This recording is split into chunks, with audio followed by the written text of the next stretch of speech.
တခါကဖိုးတာတူတယောက်ရွာထဲသွားရင်ကြက်ဥတစ်လုံးတွေ့လေတယ်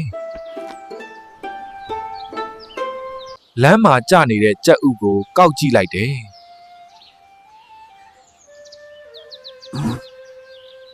ကြက်ဥကိုကြည့်ရင်အယမ်းပျော်သွားတယ်အာ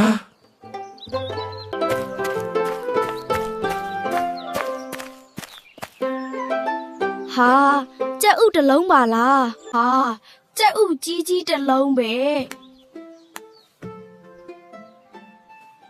ဘယ်ကကြလာတာလဲအာဒီကြက်ဥကြီးကြီးပဲ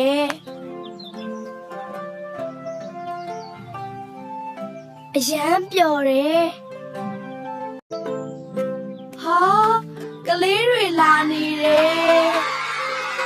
ဒီကြက်ဥကြီးကိုပြလိုက်ရမလားကြည့်ပါအောင်ကလေးတွေငါကြက်ဥကြီးကြီးတစ်လုံးတွေ့ခဲ့တယ်ဒီကြက်ဥကြီးကြီးတစ်လုံးရှိရင်ကျမတွေအများကြီးမွေးနိုင်မယ်ငါတို့အတူမွေးကြမယ်နော်ဟာကလေးတွေဒီကြက်ဥကြီးကိုဂရုစိုက်ရမယ်နော်မကွဲစေနဲ့ငါတို့အတူကြက်တွေမွေးမဲ့ကြမယ်နော်ဒီနေရာလေးမှာကြက်ချံလေးစောက်ကြမယ်နော်ကြက်မတွေထားမယ်ကြက်ဥတွေအများကြီးရမယ်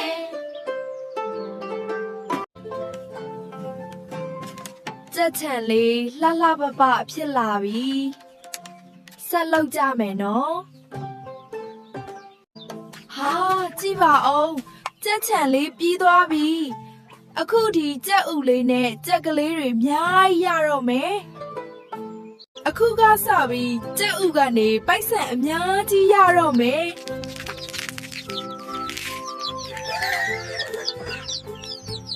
ပိုက်ဆံအများကြီးရရင်အိမ်တွေဝယ်မယ်ကားတွေဝယ်မယ်မုတ်တွေအများကြီးဝယ်စားမယ်အိမ်နေရင်နိုးလာတော့ကြက်ဥကွဲသွားပြီအိမ်မက်တွေပြတ်သွားပြီနော်ကြက်ကလေးရှိနေတော့မယ်ကံကောင်းလိုက်တာခရူးဆိုင်ရင်ကြက်တွေအများကြီးရလာမယ်သားလေး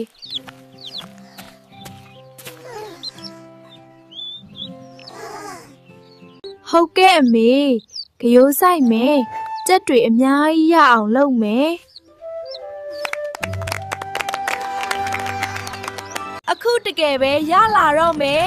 ကြက်ကလေးကျေးဇူးပဲ